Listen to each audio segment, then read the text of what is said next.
Ako po si Tene Rose Tendante. At ako naman si Michael Davantes. At kayo'y nanonood ng Mabuhay Montreal TV.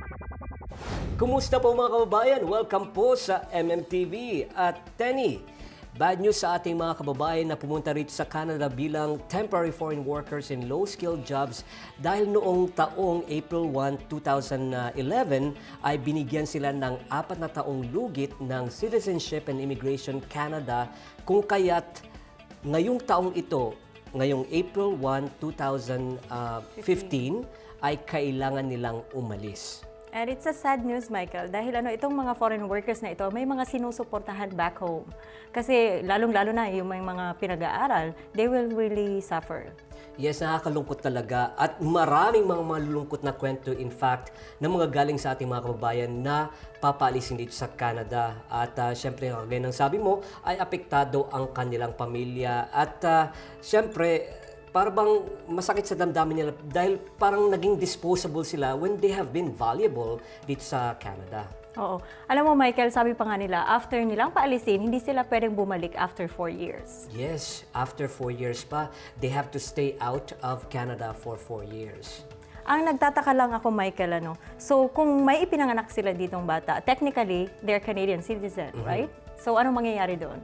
Well, they can only sponsor them when their children turns 18. Oh, that's gonna be a long process. Yes, talagang magulo na pati mga anak talaga ay kasama sa gusot. Anyway, Tenny, it's a sad news kaya we need a jolly news, We right? need a light up news. Yes. Okay, so ngayon po, I think magkakaroon tayo ng Jollibee sa Toronto. Yan ang good news ko sa'yo. Yes, good news, pero selos ang ibang mga probinsya dito sa Canada dahil wala silang Jollibee, di ba? Pero yeah, I'm looking forward kasi ma-feel at home ka talaga when you see Jollibee dahil parang naging iconic na itong building na to sa Pilipinas, di ba? Yeah. So ano ba ang paborito mo sa Jollibee? Oh, every time I go back to Philippines, unang binibili ko is Jolly Hotdog. Tsaka yung spaghetti nila. I'm looking forward to visit the chain in Toronto. At magbabalik po ang MMTV.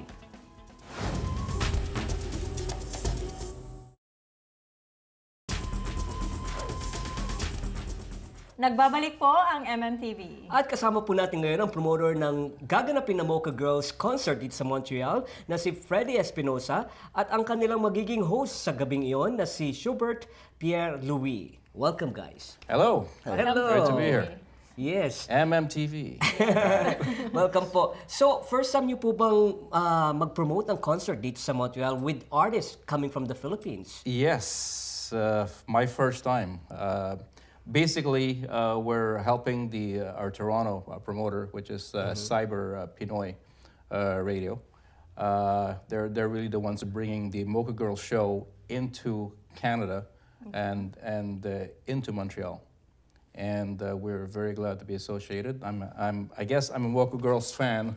You have to be fan. I've never seen them, but I mean, if you were ever busy on Facebook or YouTube or social media, I mean, they're everywhere. I mean, the Mocha Girls page on Facebook has over a million likes. Wow. Okay. Sa tingin niyo po, bakit importante ang mag-promote ng mga Filipino artists from the Philippines? You know, I watch a lot of, let's say, GMA, and I try to catch TFC when I can, but there's so much happening in the Philippines. I mean, the country itself is blooming, but the entertainment, it's incredible. There's young kids that are coming up, and I go from way back in time, but if you see the entertainment industry there, that's just growing and mushrooming. It is huge. And the people, they idolize them, and they become like role models in a way. And I think it's good. It's good for the country. It's good for Filipinos everywhere to showcase the talent. Exactly. It's Very good for the talented. community also to be in touch with the artists in the Philippines. You got it. So, bilang promoter po, ano po ba ang mga challenges ng pagiging promoter ng concert dito sa Montreal? Ang talagang challenge all the time when you do any concert, and this I know from from people that I know that have brought in shows into Montreal, is obviously dapat you have to sell tickets. Yes. And then you have to promote, and it's a kind of thing where if you don't sell tickets, somebody is going to lose money on the project. definitely. And alam ko, it's really hard for Filipinos here in Montreal who actually try to bring some acts here from the Philippines to to really make good. We're not saying that Mocha Girls is going to be different, Yes. but as a show itself and their following, from social media, from following from the Philippines, from Manila, the Mocha Girls is really a now show. They're good performers. And they perform now. Now these girls, they're the hottest, they're the busiest act Yes. right now in Manila. Sometimes Yes, I've they heard do about it, yeah. 3 shows per night. Yes. Yeah. And they're always packed shows. And I haven't seen them personally, but I've They're known one some. of the top, I think, Exactly. performers. I've seen some people had a chance to watch their show in Manila, and man, they're coming to the show Yeah. on April Do you 25th. plan on bringing some more Pinoy artists? Again, as in my conversations with Cyber Pinoy Radio, I know that they have a lot of other acts na talagang nadali nila dito. I guess a lot of them are in the works. I know they did some shows in Toronto with other acts as well. Very successful shows. Toronto, like Mocha Girls in Toronto, they have 3 shows going. So Wow. and I think we're going to be the first leg of this Mocha Girls World Tour 2015 that's happening this year. They went on tour I think 2 years ago, and Okay. And they played the sold out shows. They came to Canada, never came to Montreal. I don't think they ever came to Toronto either. But this time, they're hitting us big, and get ready to catch the fever. It's on the map Yes, now. we can't Yes. wait. And I'm actually curious about Schubert. You will be hosting this concert. How did you get involved with the Filipino community? Well, to be completely honest with you, I got involved through a good friend of mine, Mariam. I'm sure you guys all know Mariam. Yes. Yeah, she's yes, actually of course. one of our opening yes. performers. Exactly. And we're good friends. My best friend is Filipino as well. So I've been kind of like, I'm, part of the culture as a young kid. So I might just call you Tito. Of course. There you go. If you don't mind. And or seemingly, kuya, or exactly, kuya and ate. We're all relatives. Hey, Ate, ate. ha? And seemingly you are surrounded with Filipino talents. What can you say about the talents of the Filipinos? Well, honestly, you guys are very talented, culture people. And I mean, just Donsmove himself, great singer as well. Mysterious is a great song, by the way. And also, I mean, even Tanaga Uptown, I've heard their things. I have to admit, I don't really understand Tagalog. But I mean, I can feel the energy. Slowly. The Slowly, emotions. slowly. music like, is universal. like I got myself a pocket dictionary to translate. Right. It's a bit rough, but I mean, one day eventually. And There'll Mario. be an app for that. So. Exactly, I'm Yes. gonna try to see if I can get some people involved. Maybe they can do an app. And Marielle, great singer as well, and she's a close friend of mine Yes. since a long time. And man, the Mocha Girls, like you were saying, Yes. they're like the 3rd best selling Yes, female top group 3. of all time. Yes. Even won awards for their albums. So I mean, this is a very high profile group. Never met them personally as well, but I mean, they're big stuff. They're hot stuff as well. So na-mention ni Schubert si Don at yung Uptown, Uptown. ay makakasama natin siya maya-maya after a break. So pwede niyo po bang Imbitahan imbitahan niyo po uli ang ang ating mga televiewers. viewers sa darating na concert na ito? Absolutely. Listen, guys, Montreal, it's been a very, very hard, tough winter, okay? It's time for some heat. The Mocha Girls are gonna bring it in. They're the hottest, they're the busiest all-girl band in the Philippines right now. Full house all the time. And they're coming in to bring us the fever. It's called Mocha Girls Fever. Oh. Come out and catch it. The tickets are available around the Little Manila area. They're at the Uptown Tattoos. Tickets are also at Barmex and at Papa Restaurant. You can contact myself, Freddie Espinosa, or Uptown Tattoos as well for tickets. And at the same time, you know, we have a flash social media, Facebook posting running. It's not 24/7, but it's always there. So it's going to be in your face. Please don't wait. Get your tickets April 25. It's only a few days away. And what we're telling people, arrive there at 5 o'clock because the show starts at 6 with our opening performers with Donsmove, Tunog Uptown, and Marielle. And the Mocha Girls will be on stage at 7 sharp. Okay. And make sure you get the meet and greet tickets, okay? Because great, after the yeah. show, you get a chance to actually, we have a nice lounge at Club La Boom on Stanley. That's the VIP ticket holders. Exactly. If you get the VIP ticket holders after the show, you get to meet the Mocha Girls in person right after the show. So Ayan. please. Magkita-kita po tayo sa April 25 sa Club La Boom. Magbabalik ang MMTV.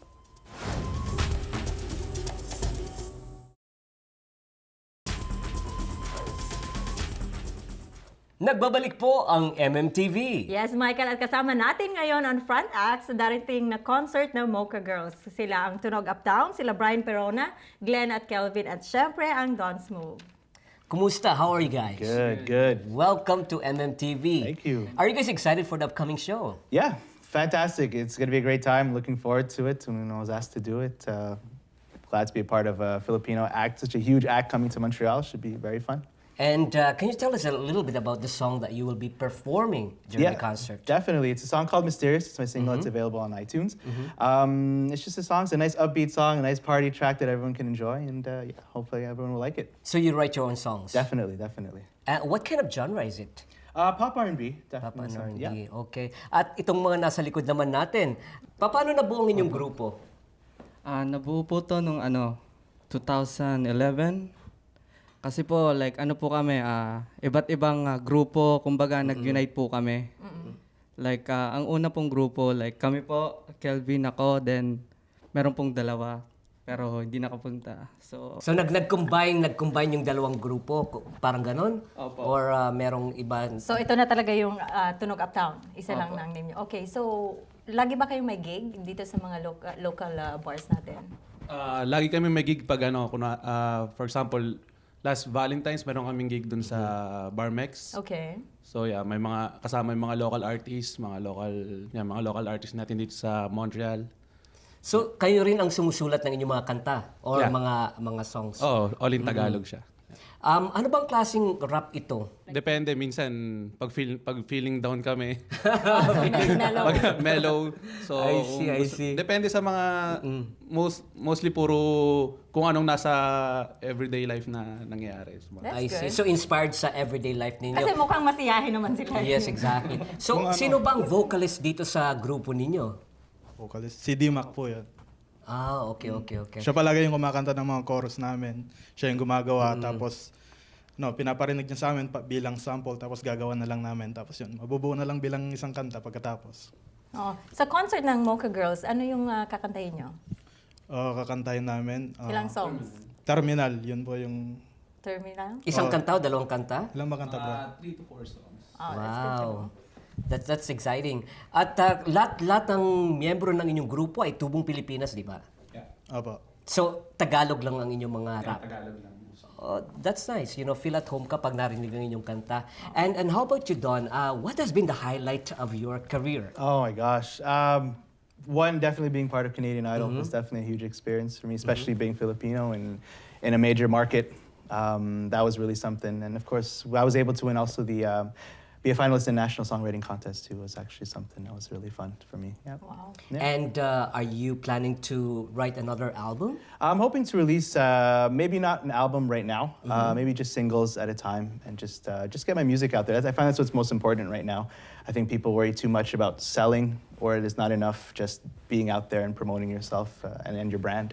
And you said that we can find your song on iTunes right now. Definitely. Yeah. Yeah, if you look at iTunes, Donsmove, that's Donsmoove, and I'm on YouTube, Instagram, Facebook. Do you I'm have your own everywhere. website? Yeah, donsmove.com. Everything is linked on it. And how about yung Uptown? Meron ba kayong mga promotional Mga materials? videos that Are we you can on social watch? media? Ito po yung una naming malaking gagawing, kumbaga, Oh, event. you guys are lucky. Opo. So, hopefully, mag-continue po to para... Yes, for sure. Actually, meron po kami ngayong plano this summer na like yung mga... Yung mga, kasi may mga upcoming events pa kami na okay. nagagawin project. Plano pa namin kumuha ng ibang artist sa Philippines. So, well, mostly rappers na. So. But I'm hearing na may mga Battle of the Bands na nangyari. Do you perform or sumasali kayo sa mga ganyan? Dito sa Montreal? Yeah. Hindi. Bale, ano lang, sa mga local events lang, kunwari sa mga guesting na sa mga Yeah. iba't ibang klaseng event. And are you guys planning to tour around Canada as well? Not just here in Montreal? Wala Hindi lang pa. dito? Wala pa. Wala pa. Pero napapag-usapan namin ng mga tropa, mga kaibigan namin sa Toronto, yung mga rapper din. So napapag-usapan namin na magkaroon ng show doon or ganun. Teka lang, ilan ba kayo sa inyong grupo? Yung Tunog Uptown mismo, yung member, 5 kami.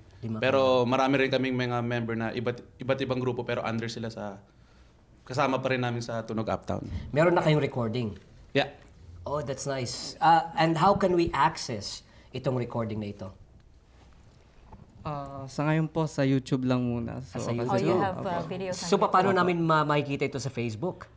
just type like YouTube, then search Tunog Uptown, like You At have nakikita TU. namin doon. Oh, sige. So, can you guys promote or actually Invite the invite viewers? our viewers for the upcoming first? concert? Hello, everybody. It should be a great show. April 25th, Club Labu, Mocha Girls, Tunog Uptown, Mariel, Donsmove. We're going to do it live for you guys. Ayan po. Magbabalik ang MMTV.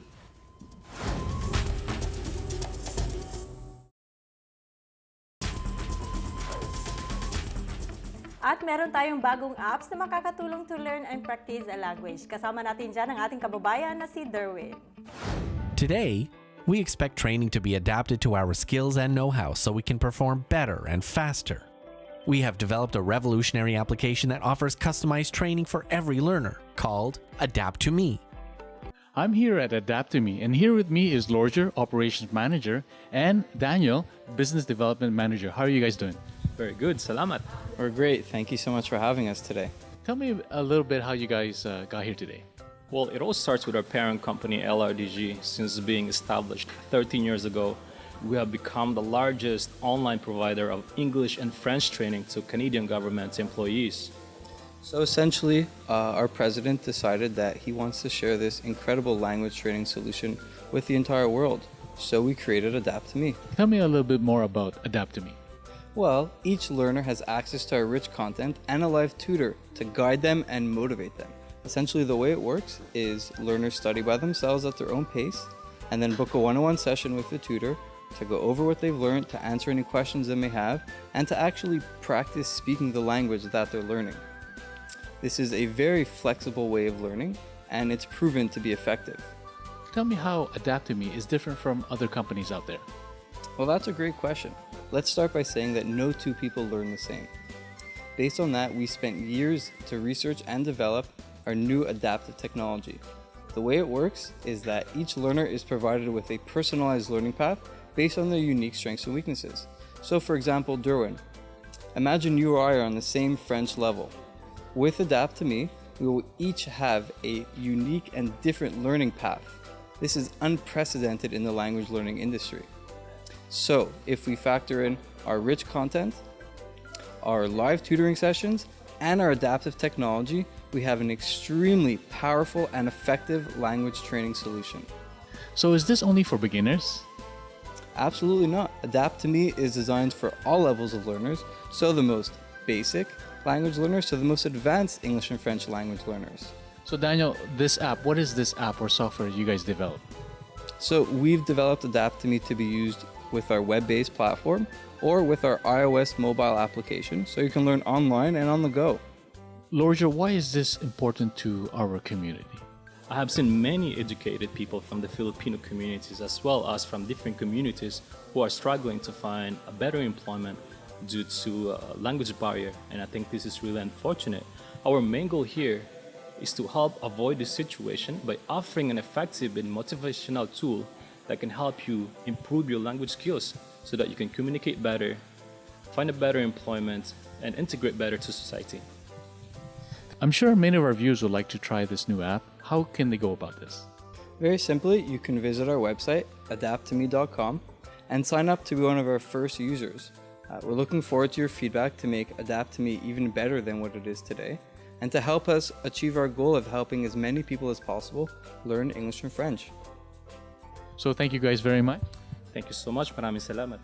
Salamat, thank you very much for your time. So all those viewers who'd like to learn English or French, go visit adapttome.com. Adapt to Me. Learning a language has never been so effective. Ayan, Tenny, gamitin mo yung apps na yan para gumaling ang Pransi mo, ha? Yes, sir. Marami pong salamat sa pagtangkilik sa aming programa. Na patuloy na naglilingkod sa ating komunidad. Muli po tayo magsama-sama. Dito sa MMTV.